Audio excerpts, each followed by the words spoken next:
अस्सलाम वालेकुम, कैसे सब दोस्त? ठीक खैरियत से हो? ये मुल्क नीदरलैंड, हॉलैंड बहुत मशहूर है साइकिलों की वजह से। इधर का वज़ीर आज़म साहब का भी बोलते हैं कि वो भी साइकिल पे घूमता फिरता है।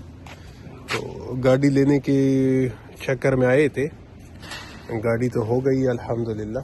इधर से ये है कि फ्रांस और बाकी मुल्कों से थोड़ी गाड़ी सस्ती मिलती है, ये वजह है।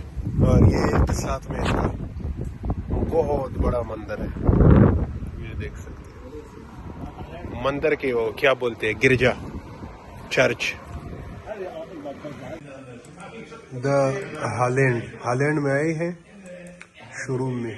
ये गाड़ी थोड़ी उसके बाद थोड़ी टच हुई है, लेकिन अभी टच होने के साथ इसकी कीमत ऊपर लेके आए 8,9,500, यानी 500 का 90,000,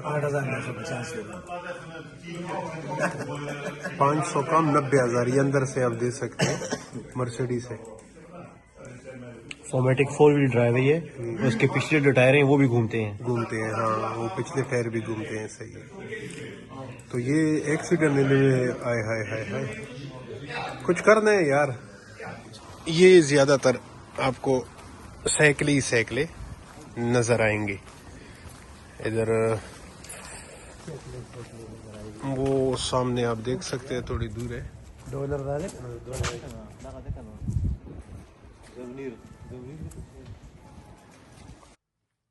ये इधर गाड़ी के अंदर माहौल है। ये किचन हो गया, ये बेड लगा हुआ है इस सामने, ये अलमारी है कपड़े शपड़े रखने वाली।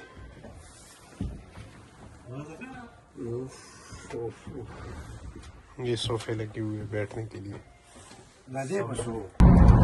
ये इस वक्त हम हॉलैंड की सड़क पर जा रहे हैं, लेकिन ये ऊपर कुछ नया सा मुझे नजर आ गया। ये लाइटें हैं, पता है ना, तार सी लगाई है बिल्कुल सड़क के ऊपर जो लाइटें लगाती है, लेकिन इन्होंने कुछ अजीब सिस्टम लगाई है। ये ट्यूबलाइट आप देख सकते हैं, ये रोशनी के लिए रात के वक्त ये लगेंगे। अभी तो बादल है, असर का वक्त है, तकरीबन असर की अजान हो गई है। ये इधर उधर खुड़प करके घुस के और निकल के, ये इन मुल्कों का चाल चलन है। यानी फ्रांस से निकल आए, बेल्जियम में घुसे हैं, बेल्जियम से सुख के साथ दूसरी साइड पे निकले हॉलैंड से होके उसी दिन वापस ही आ रहे हैं। ये तकरीबन एक साइड से 500-550 किलोमीटर बनता है। पेरिस से हॉलैंड, बीच में से बेल्जियम से निकलना है, और फिर साथ में हॉलैंड है। फिर अगला जो है तकरीबन जिधर हम गए थे 15-20 किलोमीटर बाद जर्मनी का बॉर्डर टच हो जाता है। तो ये इधर की जिंदगी है भाई, घूमो फिरो, 2 दिन की जिंदगी, अल्लाह पे यकीन करो, आज है कल नहीं है। ये सोच के बस ये है कि दिन के काम पे ध्यान दो, गलत काम करना नहीं है, बाकी घूमो फिरो, 2 दिन की जिंदगी है।